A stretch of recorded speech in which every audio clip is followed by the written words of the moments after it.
एक ऐसा इंसान जिसने खुलकर शारीरिक संबंध बनाने के बारे में बात की। शारीरिक संबंध ही थे सबसे जरूरी, उसके बावजूद वह कैसे बन गया लोगों का गुरु। 21 देशों की सरकार ने उसे कर दिया था वैन। आखिर कौन था वो गुरु?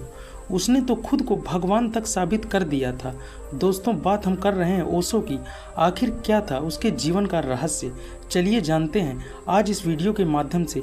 दुनिया भर में संन्यास और नई विचारधारा को जन्म दिया।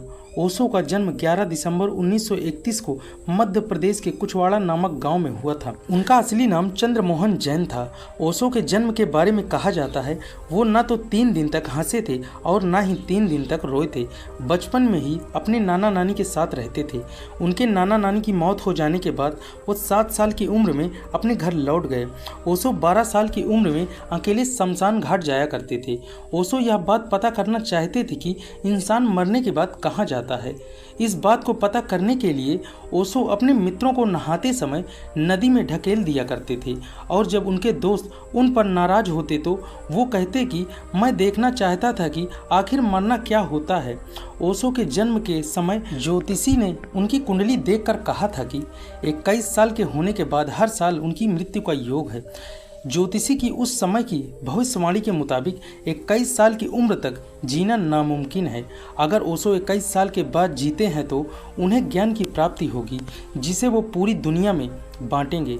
ओशो को अपने बारे में हुई भविष्यवाणी के बारे में पता था, इसीलिए जब उनकी उम्र 14 साल की हुई तब ओशो 7 साल तक एक मंदिर में अपनी मौत का इंतजार करते हुए लेटे रहे। उस दौरान एक सांप भी ओशो के पास आया और वापस चला गया। ओशो को किताबें पढ़ने का बहुत ज़्यादा शौक था। ओशो एक दिन में 3 से 4 किताब। ओशो को जर्मनी, कार्ल मार्क्स और इंडियन फिलॉसफी की किताबें पढ़ने का बहुत ज़्यादा शौक था। एक रिपोर्ट के मुताबिक ओशो ने अपनी ज़िंदगी में 1 लाख से ज़्यादा किताबें पढ़ी थी। उन्होंने अपने हर घर में एक लाइब्रेरी भी बना रखी थी। ओशो के पिता कहते थे, एक समय में हमारा घर लाइब्रेरी हुआ करता था और आज लाइब्रेरी में हमारा घर है। धीरे धीरे बड़े होने पर ओशो के जीवन का नज़रिया बदल गया। फिर उन्होंने भगवान पर विश्वास करना बंद कर दिया और वह नास्तिक बन गए। ओशो हमेशा वाद विवाद करने में अच्छे थे पर उनको वाद विवाद में हराने वाला नामुमकिन था। ओशो के बारे में कहा जाता है कि उनको पीपल के पेड़ से बहुत ज़्यादा लगाव था। वो अक्सर उस पेड़ के साथ समय बिताते थे और बड़े होने पर पेड़ से उनकी अटैचमेंट बढ़ती चली गई। ओशो के मुताबिक जितना पेड़ से लगाव था उतना लगाव आज तक किसी इंसान से उनका नहीं हुआ था। एक दिन उसी पेड़ के नीचे वह बैठे हुए थे। मार्च 1953 का दिन था। उसी दिन उन्हें संबोधि की प्राप्त हो गई। उस वक्त ओशो की उम्र सिर्फ 21 वर्ष की थी। वो जबलपुर में फिलॉसफी की पढ़ाई कर रहे थे। जिस पेड़ के नीचे उन्हें ज्ञान की प्राप्ति हुई थी उसका नाम मोल ट्री। ये पेड़ जबलपुर के भंवसलाल पार्क में है। ओशो कहा करते थे, उन्हें अब जिंदगी का रहस्य समझ में आ गया है। अब उन्हें जीवन में किसी चीज़ की कमी नहीं है। अब उन्हें जीवन में किसी चीज़ की तलाश नहीं है। आपको ओशो के जीवन की कहानी आगे पता है? इससे पहले आपको बता देते हैं, जो लोग ओशो को मानते हैं या फॉलो करते हैं उनकी ज़िंदगी में 21 मार्च का दिन बहुत खास होता है। इस दिन ओशो के फॉलोअर्स संबोधि दिवस के रूप में मनाते हैं। ओशो ने ज्ञान प्राप्त करने के बाद 1957 में सागर विश्वविद्यालय से फिलॉसफी में एमए किया। ओशो ने अपनी पढ़ाई जबलपुर से पूरी की।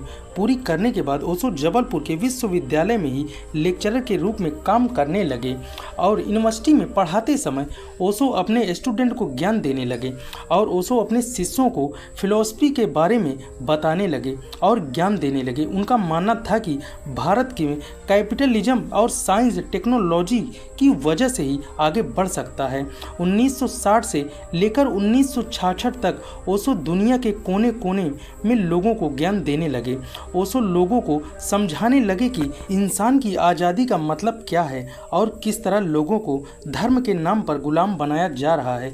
ओशो ने कुछ समय बाद अपनी नौकरी छोड़ दी। नौकरी छोड़ने के बाद ओशो और ज़्यादा एक्टिव हो गए और लोगों में आचार्य रजनीश के नाम से फेमस हो गए। ओशो 1968 में मुंबई गए और उन्होंने अपने भाषण में कुछ बातें कही। अपने उस भाषण में ओशो ने कहा, शारीरिक संबंध दुनिया में सबसे उच्च है। शारीरिक संबंध से ही आदमी मोक्ष प्राप्त कर सकता है। इंसान को कोई धर्म, कोई भगवान मुक्ति नहीं दिला सकते। इसी इंसान को किसी भी धर्म भगवान के ऊपर फिजिकल रिलेशनशिप रखना चाहिए। जिसके बाद ओशो को पसंद करने वालों की संख्या बहुत बढ़ गई और उतनी उन्हें न पसंद करने वालों की। उनके बाद 1970 में कुल्लू में एक तरह के सन्यासियों का गठन किया गया और उन्हें नव सन्यासी का नाम दिया गया। सन्यासी दुनिया में दूर दूर रहकर सन्यास नहीं लेते थे, बल्कि दुनिया में रहकर वह सब सुख भोग कर उनका इस्तेमाल करके वह सन्यास लेते थे। 1976 में वो अपने दोस्त के साथ वो पूना आ गए, जहाँ श्री रजनीश आश्रम की स्थापना हुई। पूना आने के बाद उनकी प्रसिद्धि देश में फैलने लगी। ओशो के आश्रम में बाकी सन्यासियों की तरह पूजा पाठ नहीं होता था, न ही वहाँ किसी रामायण या महाभारत की टॉपिक पर बात की जाती थी। वहाँ बाकी सन्यासियों की तरह स्वर्ग नर्क से हटकर ज्ञान देते थे। ओशो का एक ही सब्जेक्ट था जिस पर वह खुलकर बात करते थे। संभोग से समाधि की ओर कैसे जाया जाए, जिस पर वह खुलकर बात करते थे, और वो था संभोग से समाधि की ओर कैसे जाया जाए। ओशो अपने फॉलोअर्स को बताते थे कि रिलेशन के जरिए ही मोक्ष मिल सकता है। साल 1980 में ओशो की तबीयत अचानक खराब हो गई और ओशो अपना इलाज कराने के लिए अमेरिका गए। साल 1980 से 1985 तक ओशो अमेरिका में रहे। वहाँ भी उनके बड़ी संख्या में भक्त बन गए। वहाँ के लोगों ने उन्हें वहीं रहने के लिए कहा। तब उन्होंने ऑरेगन राज्य में लगभग 65,000 एकड़ जमीन लेकर अपना आश्रम स्टार्ट किया। उस आश्रम में लगभग 50,000 लोग रहते थे। उनके आश्रम में हर तरह की सुविधा उपलब्ध थी। महंगी घड़ियाँ, रोल्स रॉयस कारें और हर एक प्रकार के महंगे कपड़े। आश्रम हमेशा चर्चा में बना रहता, जो कि शिष्यों के मुताबिक उन्हें हर चीज़ करने की फुल आज़ादी थी और आश्रम में धीरे धीरे घर भी बनने लगे थे। तब ओशो और उनके शिष्यों ने आश्रम को एक सिटी के रूप में रजिस्टर करना चाहा। यह अमेरिकी सरकार को पसंद नहीं आया। अक्टूबर 1985 में अमेरिकी सरकार ने ओशो पर आप्रवास नियम के तहत यानी कि इमिग्रेशन रूल के उल्लंघन के तहत 35 आरोप लगाए और हिरासत में ले लिया। उन्हें 4 लाख अमेरिकी डॉलर की पेनल्टी भुगतनी पड़ी और साथ ही साथ 5 साल उन्हें देश छोड़ने और वापस न आने की सजा सुनाई गई। एक रिपोर्ट के दौरान ओशो को ईसीएम का इंजेक्शन दिया जाता था और उनके बाद ओशो अमेरिका देश छोड़ने के बाद लगभग 21 देशों में गए, लेकिन उन्हें हर देश की सरकार ने भगा दिया। अंत में ओशो को इंडिया आना पड़ा। अपने आश्रम में पूना में वापस आ गया। साल 1989 में उनका नाम ओशो पड़ गया। खुद ओशो अपने नाम के बारे में बोलते थे कि उनका नाम का अर्थ है सागर में विलीन हो जाना। इंडिया में रहते हुए 19 जनवरी 1990 को ओशो ने दुनिया को अलविदा कह दिया। ओशो के शिष्य उन्हें भगवान की तरह मानते थे, इसीलिए उन्होंने उनकी मौत पर कहा, भगवान ने देह त्याग दी है। ओशो की मौत तो हो गई, लेकिन उन्होंने अपने पीछे कुछ सवाल छोड़ गए।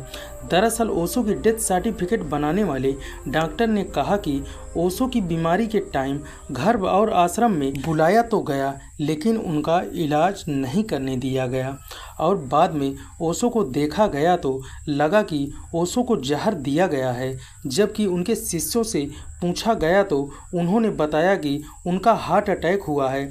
उनके साथ उनके शिष्यों ने आश्रम के पास रहने वाली उनकी मां को भी बीमारी के बारे में नहीं बताया। जब उनके शिष्यों से पूछा गया, उनके कारोबारियों ने कहा अगर वो आती तो रोने लगती, जबकि ओशो कभी बर्दाश्त नहीं कर पाते। यह सब बात ओशो की मौत काफ़ी सवाल खड़े करती हैं। कई बार इन सब बातों को सुलझाने के लिए कोर्ट में याचिका दायर की गई। वही आज भी कुछ लोगों का मानना है कि ओशो की मौत अमेरिका की जेल में जाने से हुई, क्योंकि वहां पर उनको काफ़ी तरह से प्रताड़ित किया गया, जिससे वह रोज़ मौत के करीब जाते रहे। तो दोस्तों, ये थी ओशो की कहानी जो जीने के नए तरीके सिखाए।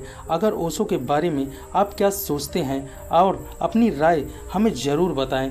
अगर आपको वीडियो पसंद आया हो तो वीडियो को सब्सक्राइब करें और लाइक करें, जिससे हमारी नई नई वीडियो की जानकारी आपको मिलती रहे। धन्यवाद।